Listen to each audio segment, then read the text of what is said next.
I'm Tom Baker, this is Chasing Cars, and is this Audi A5 hybrid next to me the perfect car? Well, if you're not into SUVs, it just might be. It's also pretty attractive, at least to my eyes, but what this A5 plug-in hybrid has achieved under the skin is actually really quite compelling for the times that we're living in, late 2025, early 2026. Firstly, there's no extra charge to go plug-in hybrid over the regular 200 kilowatt Quattro petrol version of the A5 here in Australia. Even though the plug-in hybrid gets 100 k's of electric range, as tested, it gets another 70 kilowatts of combined power and a few other little bits of spec over the regular petrol. Well, Audi's not a charity. The reason they're doing this is in order to try and push buyers into the plug-in hybrid. In today's video, we'll check out whether or not that is good for you. We'll have a look at the interior, the back seat and the boot of this station wagon version of the A5, but there is a sportback version with sort of a hatchback liftgate as well, if you prefer that. And then we'll assess the running costs of this vehicle, see what it's really going to cost you, and then take a drive in the A5 e-hybrid to see whether this vehicle is competitive with not just the likes of the 3 Series and the C-Class, but of course SUVs that most people buy these days by default. But before we get started, hit subscribe down below. Chasing Cars, honest reviews of your next car. Brought to you by Outside, I think the A5 is a pretty attractive vehicle compared to some of its rivals. It's almost like Audi looked at the various controversial premium car designs from the last few years, you know, the way BMW styled several of its recent models, and just gone, you know what, we don't want to be a part of that. And so they've just released a pretty classically handsome design, and I don't have an issue with that. To me, this is a good looking car. The Ascari blue paintwork might be a $3,400 option, but it really works with the shape. Now inside, things are a slightly different story because Audi has chosen to push the cabins forward on its cars rather than relying on kind of its previous interior design tropes, which were based around making the technology fairly subtle and using a lot of knurled metal elements and things like that, which I really liked. I think a lot of people did. Now we've got a lot of piano black, much bigger screens, bringing the technology forward and potentially a little bit too much so. Now, Audi seems to have heard this feedback, and what I'm hearing is that things like the facelift of this car, when that eventually arrives, will step things back a little bit, maybe bring some of the textures back. But for the next couple of years, this is what we've got. Thankfully, build quality is still really excellent. Stuff is screwed together beautifully in this car, but there's no avoiding this huge curved glass panel up here is quite in your face and takes a bit to get used to. We've got a 14.5-inch touchscreen here, which is very, very snappy. It's got excellent processing power, wireless Apple CarPlay and Android Auto works really well, and the permanent climate panel makes life fairly easy. And then we've got an 11.9-inch digital cockpit in front of us, which is actually less customizable than Audi's used to be in the past, which is a bit of a shame. Steering wheel feels good, flat top and bottom, potentially not necessary on a non-S car, but some people will like that. Perforated leather, paddle shifters, which work for the regen in EV mode, or the gears when you're running the petrol engine, which is kind of cool. And although we do have these sort of illuminated shortcut keys, they are at least quite clicky in that sort of traditional Audi sense, which is good. One excellent thing though is the seat comfort. We've got standard sports seats on the hybrid. While the leather quality is kind of not the last word in plushness, they really hold you in, very supportive and comfortable over multiple hours in the car. One option I think you'd have to carefully consider is this $5,000 electrochromic roof. So if we hit this button, the translucent panels go away and it becomes a see-through glass roof, but you can't open it. Obviously this is very heavy, so I'd probably skip it in a hot country like Australia, but some people will find that very cool. The other key option in this car is the premium package, which adds some extra ambient lighting, but most importantly, a very high quality Bang & Olufsen stereo. So I'd probably tick that. $2,000 also buys you this extra passenger display, and unfortunately, if you skip that option, you still get this ugly piece of piano black here rather than metal or wood trim or something like that. Bit of a shame, technology for technology's sake. So you can kind of hear my mixed feedback in here. The fundamentals are good, like the quality and the seat comfort. Audi just needs to carefully think about how it wants to do cabin technology in future. Well, that's the front. Let's have a look at the back. There's still not many fully electric station wagons available on the market here in Australia. I mean, that is a niche part of the industry already. So the fact that Audi has seen fit to introduce a plug-in hybrid version of the A5 wagon and at no extra cost to the regular turbo petrol version is quite compelling to me, because I think the kind of people that are already interested in something like an Audi sport wagon instead of an SUV are probably going to be kind of interested in some of the technological edge that a hybrid of this kind can bring. It's also quite impressive that even though the A5 plug-in hybrid has just shy of 21 kilowatt hours of usable battery space, that it hasn't actually affected the height of the floor, which is often a problem with fully electric passenger cars because there's just nowhere for that big battery to go. Instead, the battery in the A5 hybrid kind of sits between the backseat base and the boot, as we'll see when we go backward, and that means there's somewhere for people's legs to go here in the back. For myself at 6 foot or 183 centimeters, I'm really comfortable back here. Headroom, I've got a couple of inches underneath the aforementioned glass roof. Legroom's good. There's even a little bit of room for my toes, although this transmission tunnel here is absolutely enormous. The all-wheel drive system in this car is mechanical rather than sort of like a dual motor situation like some hybrids we're starting to see. So this is really a car where 4 adults will be comfortable in it rather than 5. You do get air vents, however. Really fast USB-C ports in this car, up to 100 watts depending on the port. Some of them are 60 watts, so you can do things like charge laptops in the A5 without too much of a problem. We do get a flip-down console here with just a couple of cup holders, nice to have. And what has to be pointed out is that some of the secondary trims in this car, like the things on top of the door, are much nicer than in some rivals. It's not real leather, but it's certainly stitched nicely, looks good, very presentable. Moving around the back of the A5 hybrid now, I've chosen the Avant station wagon version, though you may prefer the sort of regular sedan hatchback. I'm a wagon guy, and I really think this new A5 suits the long roof shape. Now we do have the sort of very much in fashion full width light bar here. And what we also have is Audi's exterior black package, which becomes standard on the plug-in hybrid. Now, I am also more of a silver trim guy, which you can get on the regular A5 models, but the hybrid is black pack only. Small price to pay for the relative convenience of the package, however. Now, it's really low. As you know, I'm 183 centimeters, and you can see where the car comes up to on me. So it's super slinky, and it's sitting on lowered sports suspension. It's got a pretty cool profile on the road, and also one of the fastest power tailgates I've ever seen, which gets up and out of the way quickly and reveals a boot which is a little bit smaller in hybrid form than the regular petrol. Officially, Audi says 361 litres, which is like smaller than a Golf, but to my eyes, it's not that small. Maybe that's sort of to right here where the window line officially is. There is also not underfloor storage in the hybrid, which is potentially also one of the ways that size is a little bit small. And underneath this standard net, we also have something you can probably jettison from the boot, which is the 2 included charging cables. Now, cables are pretty expensive, so it's generous of Audi to throw them in, but most people probably don't need to drive around with both in the car. You might set up one cable in your garage at home, for instance, and whether or not you need the public Type 2 to Type 2 cable is very debatable in a plug-in hybrid. You can, however, fold the seats down from here in the back, which is always nice to have. Fancy electric cargo cover keeps your things covered when the boot is closed. And the A5 also does have full keyless, so you can just walk away from this car if you prefer, plus a button there to lock it manually if you desire. So the boot is a touch compromised, but is there a good reason for that? Well, before I let you know about the running costs of this vehicle, I'd like to take a look under the bonnet, because this really shows us the reason why you'd buy the A5 hybrid. Well, here we have one of the Volkswagen Group's 2-litre turbo engines, 185 kilowatts of power. So you can kind of think of this like a Golf GTI engine, but just turned longitudinal. However, what we also have between the turbo petrol engine and the 7-speed wet clutch, dual clutch transmission in this car is an electric motor making another 105 kilowatts of power. There's also a quattro all-wheel drive system, so there's a lot going on here with the A5 hybrid. Is it complex? Yes. Is it effective? Well, I'll let you know when we take it for a drive. However, combined outputs are 270 kilowatts and 500 newton meters. There is a lower state of tune plug-in hybrid overseas that makes 220 kilowatts. That could come to Australia in future based on our needs and our emissions regulations. But does going plug-in hybrid make sense from a running cost perspective? Let's find out. This A5 is a plug-in hybrid. If you never charge the battery, it will use around 7.6 litres per 100 kilometres on premium petrol, as we achieved in our testing.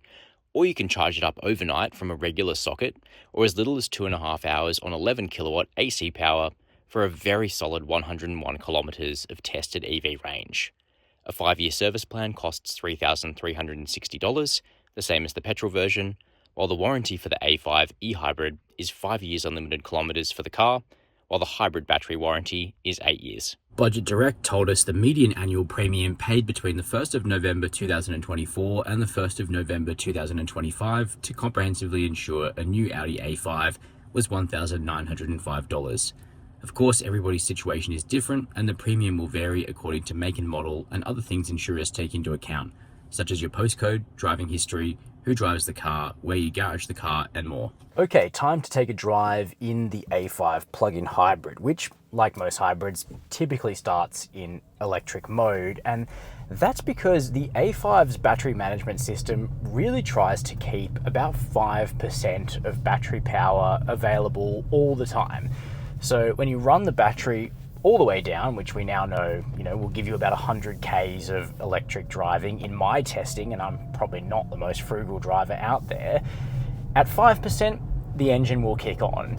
After that point, the engine sort of cycles on and off depending on the scenario, using up little bits of electric power here and there to help supplement the engine's power and regen as much as possible. And that's one of the reasons why the petrol engine is reasonably efficient, not a standout, probably not as efficient as some like Chinese PHEVs, but the underlying powertrain is quite a bit more appealing than what you get in a lot of those Chinese electric cars. So even though the A5 is much more expensive than the cheapest PHEVs on the market, there are some reasons for that. Partially because the powertrain's pretty nice, but largely because the ride and handling is excellent and way beyond that of most of the hybrids that we test on this channel. But let's start with what's actually going on, because even though the A5 is, as I said towards the start of this video, a relatively complex vehicle, the nice thing about it is that the components actually come together quite well. What are those components? Well, it starts with the engine, 2-litre turbo petrol 4-cylinder engine.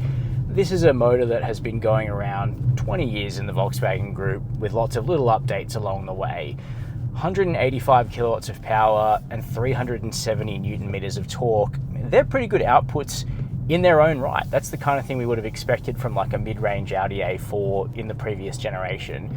That's the underlying combustion part of the hybrid system. Then, just behind the petrol engine is an electric motor with another 105 kilowatts of power and 350 newton meters of torque. So again, a reasonably powerful system in its own right. After that comes the 7-speed wet clutch, dual clutch automatic transmission in the A5, and after that comes the Quattro all-wheel drive system, which is slightly rear biased, but which can shuffle torque front to rear depending on the slip situation. So you've got 4 relatively complicated things going on, but more than most hybrids that I've tested in my sort of 12 or 13 year career, Audi, and I guess the broader Volkswagen Group, has managed to make these hybrid bits and bobs work together very harmoniously. Partially that's because the refinement of the petrol engine is superb. You're really hard pressed to tell when the petrol cuts in, and especially when it cuts out. It's quiet, refined, and very low on vibration and harshness for a 4-cylinder unit. So only when you're giving it a real rev, like that, can you sort of hear something, but even then it's very much hushed. And I think that's appropriate because when you're driving the A5 hybrid in EV mode, which, if you're buying this car and you've got a strategy to charge it, probably at home, maybe at the office, you're going to be in EV mode quite a lot. That means you probably don't really want a loud and raughty petrol engine. A colleague of mine on the launch of this car said that he thought the A5 plug-in hybrid was too quiet when you fired up the petrol, and I totally get what he means, but I'm not sure it makes a ton of sense for a car like this to have a really loud and imposing petrol engine when much of the time that engine's going to be switched off. So I think, in the absence of like a nice 6-cylinder engine or a V8, I'd probably prefer the 4-cylinder turbo just be quiet, and that's exactly what it is in the A5.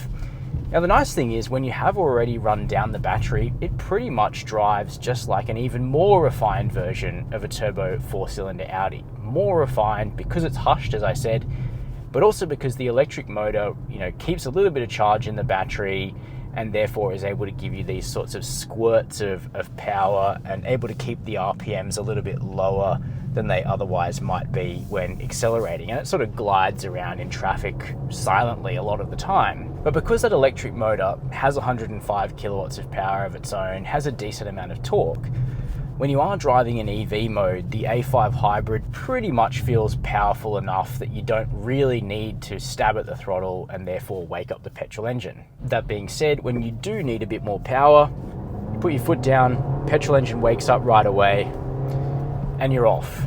Lovely slick combination of the EA888 Turbo 4 and the 7-speed gearbox.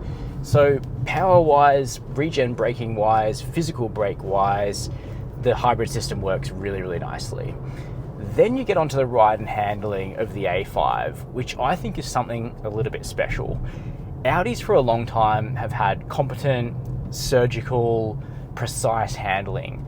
What they haven't always had is this really lush ability to combine that precision with quite a bit of driver involvement. What we've got here is beautifully resolved ride and handling balance. And I'm actually surprised because I was expecting this car to not ride super well. It's on big alloys and it's on passive suspension, and Audi's sport tune of that suspension at that rather than a comfort tune.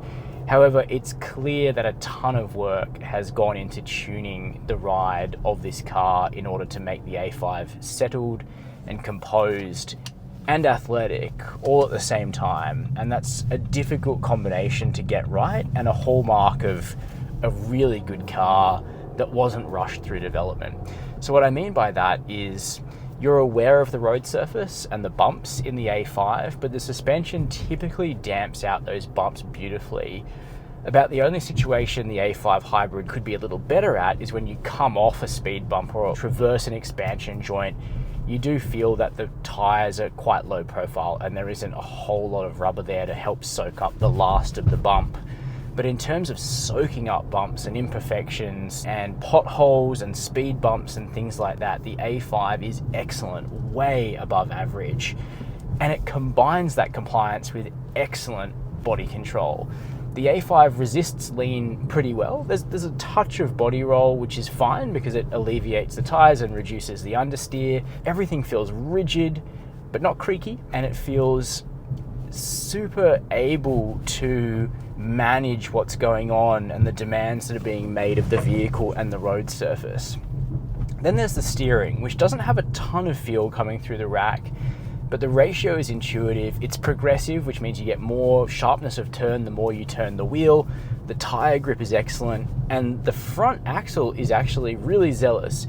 Even though the engine isn't pushed really far back, it's a little bit further back than the previous gen, and the A5 turns in beautifully. It does have a relatively light petrol engine, which definitely helps, but then it adds a whole other layer of interest in that it's happy to move its rear end. Now, it's got a bit of weight back there because that's where the plug-in hybrid battery sits, so that would help this effect. But it engages its rear, and driving behind a new gen A5 hybrid, you can see it sitting on its outside rear tire in the bends. It's really clear. I almost thought it had four-wheel steering. It engages its rear end so much. That being said, on the whole, the ride is a little bit more forgiving than an Audi S car. So what we have here is a pretty good blend of dynamic attributes. Plenty of power, good steering, engaging, lovely handling, really nice ride quality, and a high level of refinement. So dynamically, I really have few complaints.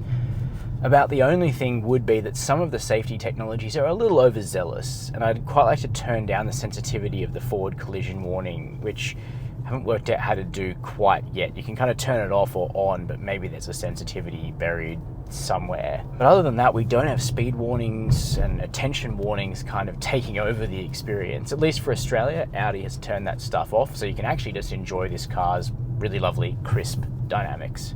Good job, Audi. So that brings us to the need for a verdict. Right at the top of this video, I asked the question, is the A5 plug-in hybrid the perfect car for the times? at least for those of us that don't really feel like driving an SUV. And I think the answer to that might be yes. I haven't felt like this about a car of this kind of price since I drove the BMW 330i Touring of the current generation about 5 years ago. Beautifully sized car, great driving dynamics, and at the time, the BMW 3 Series was good value. That's not really the case anymore. Enter the Audi A5 Avant plug-in hybrid, 270 kilowatts of combined power, good driving dynamics, whether you're in EV mode or using the petrol engine. Firm, sporty, compliant ride quality, good size, decent cargo space, comfortable seats, same price as the non-plug-in hybrid. In fact, you can get away from an Audi dealership for under 100K in this pretty complete, attractive, good quality vehicle. Yeah, it does have some downsides. The boot is a little bit smaller than the regular petrol version. No cooled seats, for instance, a bit annoying in summer.